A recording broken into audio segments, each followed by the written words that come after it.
Dobrý den, vítám vás u tohoto podcastu s názvem Učím se fotit, kde vás já, Michal Vonderka, provedu tématikou tvorby fotografie a videa. Přeji příjemný poslech.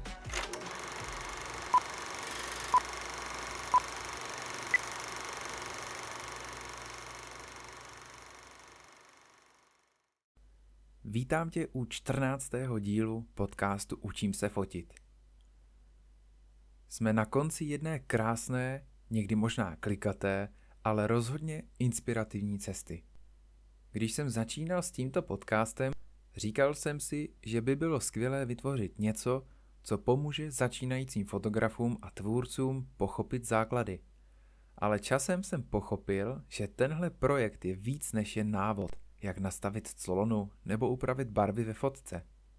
Je to vlastně průvodce. Průvodce světem vizuální tvorby, ale taky možná trochu cestou k sobě samému. V průběhu těchto dílů jsme si spolu prošli výběr techniky, první krůčky ve fotografii, dotkli jsme se kompozice, práce se světlem, fotili jsme portréty, akce, zpracovávali jsme postprodukci, retuše i export. A když už jsme se v tom tak krásně zabydleli, přehoupli jsme se plynule do videa. Učili jsme se, jak vyprávět příběh v pohybu, jak pracovat se zvukem a jak si vybudovat systém, který šetří čas i energii. Možná jsi ani nevšiml, jak moc se s během té cesty změnil. Jak ti některé věci, které dřív působily složitě nebo až magicky, začaly dávat smysl. A pokud jsi s tím občas bojoval nebo si říkal, tohle je moc, věř mi, to je úplně v pořádku. Kreativita není o tom být vždycky perfektní. Je to o tom, že to zkusíš. A pak znovu, a pak jinak, no a pak si třeba řekneš, aha, teď už to chápu. Chci, abys věděl, že každý tvůrce má svůj začátek. A ten začátek není nikdy dokonalý. Ale právě v těch prvních pokusech se rodí tvoje vlastní cesta. A pokud ti tenhle podcast byl na té cestě oporou, pak měl smysl. A za to děkuju, že jsi šel se mnou. Když se řekne fotografie nebo film, většině lidí naskočí obrázek techniky, fotoaparátu, světel, dronu nebo třeba střihu ve studiu. A je to pochopitelné, jsou to nástroje, které máme ve svých rukou. Ale čím víc se do toho člověk ponoří, tím víc začne chápat, že kamera je vlastně jen prodlouženou rukou naší mysli. A možná i srdce.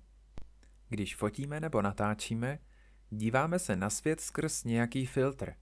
Nejen optický, ale také vnitřní. To, co zachytíme, říká mnohdy víc o nás, než o tom, co fotíme. Někdo hledá v obraze emoci, jiný přesnost a řád, další barvy, chaos, život. A to všechno je správně. Každý z nás má jiný vnitřní objektiv, jiný příběh, jinou citlivost na detaily a právě to z nás dělá tvůrce. Fotografie a film mají kouzelnou schopnost zmrazit okamžik, který by jinak zmizel. A my tak dáváme divákům možnost podívat se našima očima. Na svět, na lidi, na chvíle. A někdy i na sebe. Protože ano, i sebe můžeme v tvorbě objevovat, zkoumat a někdy i léčit. Zvlášť dnes, v době, kdy žijeme rychle a obrazů je všude tolik, kdy má upřímná a vědomá tvorba obrovskou hodnotu. Lidé totiž začínají toužit po hloubce, po příběhu a po pravdě. A právě tam máš jako tvůrce obrovskou příležitost. Prostě nebýt jen dalším tvůrcem obsahu, ale někým, kdo tvoří s úmyslem, s duší. Ve chvíli, kdy vezmeš do ruky kameru nebo foťák a vědomě si řekneš, co vlastně chci tímto obrazem říct, tak začíná jiná liga. Přestáváš být jen technikem nebo někým, kdo něco zachycuje. Stáváš se vypravěčem, pozorovatelem. Někým, kdo tvoří s úmyslem. A to je obrovská změna. Vědomá tvorba je totiž víc než jen stisknutí spouště ve správném světle. Je to naslouchání tomu, co se děje kolem tebe a hlavně uvnitř tebe. Mnohdy zjistíš, že tě něco k focení nebo natáčení táhne ne proto, že je to krásné nebo populární, ale proto, že to s tebou nějak rezonuje. Něco ti to připomíná, něco v tobě otvírá. Když natáčím svatbu, nejde jen o záznam obřadu a hezké momentky. Jde o zachycení atmosféry, emocí, příběhu těch dvou lidí. Když fotím portrét, nevidím jen jednoho člověka před objektivem. Vidím duši, nervozitu, sílu, zranitelnost. A tím, že se na to naladím, dokážu to zachytit tak, že to ucítí i ten, kdo se na to bude dívat. Vědomá tvorba znamená i to, že občas zpomalíš. Nesnažíš se jen dodávat produkt, ale kladeš si otázky, proč to dělám, pro koho, co v tom je navíc. A často právě tahle rovina dělá rozdíl mezi průměrným výstupem a něčím, co má hloubku. A víš co? Klienti to poznají, diváci to poznají. A hlavně ty to poznáš. Budeš vědět, že si tam nechal kus sebe, ale zároveň ti to něco přineslo zpátky. Když se řekne značka, většina lidí si představí logo, barvy, fonty nebo grafický styl. Jasně, to všechno hraje roli, ale opravdová značka začíná někde úplně jinde. Začíná u tebe, v tom, co děláš, jak to děláš a proč to děláš. Značka je otisk tvé osobnosti ve světě tvorby. Je to zkušenost, kterou si s tebou lidé spojí. Je to pocit, který v nich zůstane, i když tvé video nebo fotku už dávno dokoukali. Silná značka vzniká z autenticity. Lidé vnímají, když to, co děláš, má hlavu a patu, když to vychází z tvé vnitřní integrity a ne z toho, co právě frčí na Instači. Značka není především o tom, jak vypadáš navenek, ale o tom, jaký jsi, jak komunikuješ, jak reaguješ, jak pracuješ s klienty, co nabízíš, čemu věříš a co přinášíš ostatním. Značka vzniká i z drobných detailů, třeba z toho, jak předáváš výsledky. Například digitální galerie s osobním dopisem. Nebo že při focení vždy nabídneš kávu, klid a bezpečný prostor. Nebo že máš jedinečný styl střihu, který si lidé zapamatují. A znovu, tohle není věc peněz, ale vědomé tvorby. Značka je jí o důvěře, o tom, že lidé vědí, co od tebe čekat a že je nesklameš, že jsi fair, že stojíš za svou prací a tohle je něco, co si nekoupíš na žádném workshopu, jak vydělat 1 000 000 za měsíc. Tohle si člověk musí pomalu vybudovat. Ale jakmile to máš, staneš se pro své publikum a klienty tím jasným výběrem. Tím, za kým jdou proto, kým jsi, ne jen co děláš. Takže ano, brand design je důležitý, ale nikdy nezapomínej, že to, co opravdu tvoří tvou značku, jsi ty. Tvoje práce, tvoje slova, tvoje činy.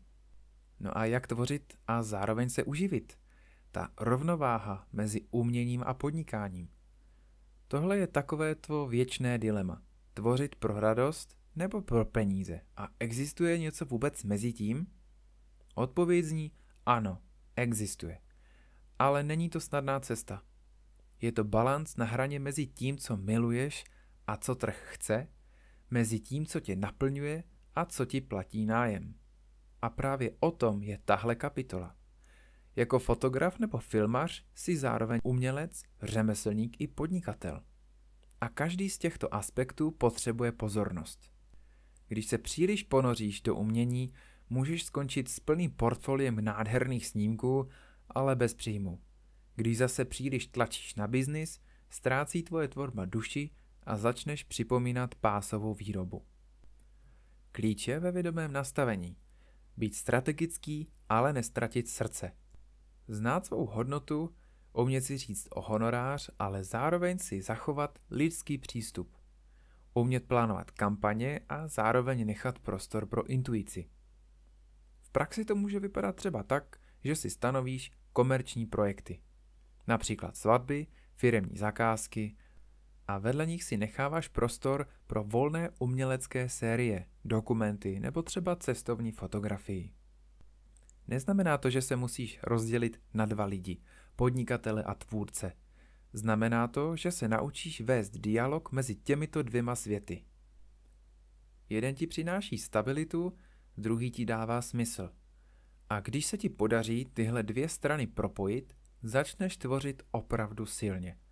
Protože nebudeš pracovat jen pro peníze ani jen pro umění, ale pro skutečný vliv. A budeš dělat práci, která má váhu, hodnotu a zároveň tržní smysl. Nauč se tedy tvořit nabídky, rozpočty a fakturovat. Nauč se mluvit s klienty, ptát se na potřeby, vytvářet poptávku. Ale nikdy nezapomínej, že jsi tady i kvůli emocím, estetice a příběhům. A že právě tenhle mix tě dělá výjimečným. Další bod je osobní růst jako základ kvalitní tvorby a spolupráce. No, možná si říkáš, co má moje vnitřní nastavení společného s tím, jak fotím nebo natáčím. A odpověď je úplně všechno. Tvorba není jen o technice. Je to o tobě. O tom, jaký máš postoj, jak zvládáš stres, jak komunikuješ s klientem ve chvíli, kdy něco nevyjde podle plánu. A právě tady se osobní růst dostává do hry. Tvoje emoční stabilita, schopnost empatie, otevřenost zpětné vazbě nebo třeba to, jak si dokážeš nastavit hranice. To všechno se promítá do každého snímku a každého střihu. Jestli si někdy zažil natáčení, kde panovala nervozita, nepohoda nebo se někdo hádal, víš, že to je prostě vidět. Na druhou stranu, když do práce přinášíš klid, respekt a autenticitu, tak se to odrazí nejen v tom, co vytváříš, ale i v tom, jak tě klienti vnímají. Osobní rozvoj není o tom číst motivační citáty a říkat si mantry, i když i to někdy pomůže. Je to o každodenních maličkostech, jak si vyrovnáváš s kritikou, jak si organizuješ čas, jak zvládáš tlak před důležitým focením, jak dokážeš ocenit vlastní práci bez potřeby neustálého uznání zvenčí a taky o tom, že se nebojíš říct ne, když něco není v souladu s tebou. Dobrý filmař nebo fotograf je ve skutečnosti i dobrý pozorovatel. A čím lépe rozumíš sám sobě, tím lépe rozumíš i ostatním. To se hodí nejen při portrétní fotografii, ale i při natáčení rozhovorů, dokumentů nebo práci s lidmi obecně. Takže pokud cítíš, že bys měl na něčem zapracovat, ať už je to tréma, organizace nebo třeba vztah ke kritice, udělej to. Protože čím víc budeš srovnaný uvnitř, tím silnější bude tvoje tvorba navenek. Tak jo, tak jsme tady. Na konci jedné dlouhé, ale krásně pestré cesty světem fotografie, filmu a tvorby. Možná si s během poslechu říkal, to je toho, jen foťák a kamera. Ale teď, když jsme prošli všemi kapitolami, vidíš, že je zatím mnohem víc. Začali jsme úplně od začátku. Jak si vybrat techniku, co vůbec potřebuješ, když se chceš naučit fotit nebo natáčet. A už tam zazněla důležitá myšlenka. Nemusíš mít to nejdražší vybavení. Stačí mít chuť tvořit, ochotu učit se a otevřené oči. Pak jsme se ponořili do tajů světla, kompozice a žánrů. Mluvili jsme o tom, jak zachytit okamžik, jak vyprávět příběh jedním záběrem. Že fotografie není jen o mačkání spouště, je to o vidění, o schopnosti vnímat svět kolem sebe trochu jinak než ostatní. K filmu jsme přistupovali stejně, prakticky, jednoduše, s respektem k rozpočtu i času. Ukázali jsme se, že i s malými prostředky lze vytvořit něco krásného. Důležité bylo pochopit rytmus, příběh a práci se zvukem, která často dělá polovinu celkového dojmu. A řekněme si tu na rovinu, zvuk jsme vážně neodbyli. Věnovali jsme se i tomu, jak fotky a videa upravovat. S citem, s úmyslem, ale také efektivně. Ukázali jsme si, že správné presety, styly a workflow ti můžou ušetřit hodiny času a dodat tvojí tvorbě konzistenci. Ovšem nezůstali jsme jen u techniky. Mluvili jsme o práci s klienty, o tom, jak si říct o honorář, jak si nastavit hranice a jak budovat značku. Protože tvořit je krásné, ale pokud to má být tvoje práce, musíš se naučit i prodávat. Slušně, férově, ale sebevědomně. A na závěr jsme otevřeli i hlubší téma. Osobní růst. Protože žádný foťák tě nespasí, pokud nemáš srovnané své vlastní nitro. Umění je prodloužením nás samých a čím vědomější si člověk, tím silnější bude tvoje tvorba. Vážím si toho, že jsi doposlouchal až sem. Vážím si tvé pozornosti, tvé energie a tvého času.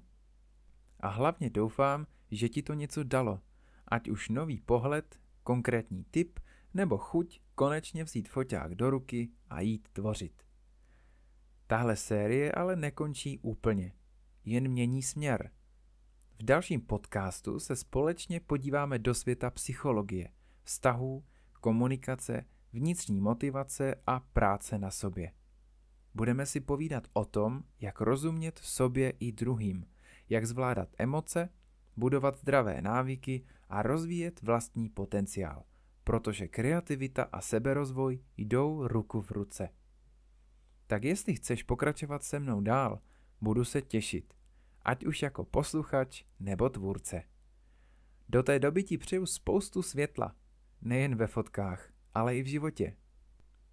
Tak ahoj.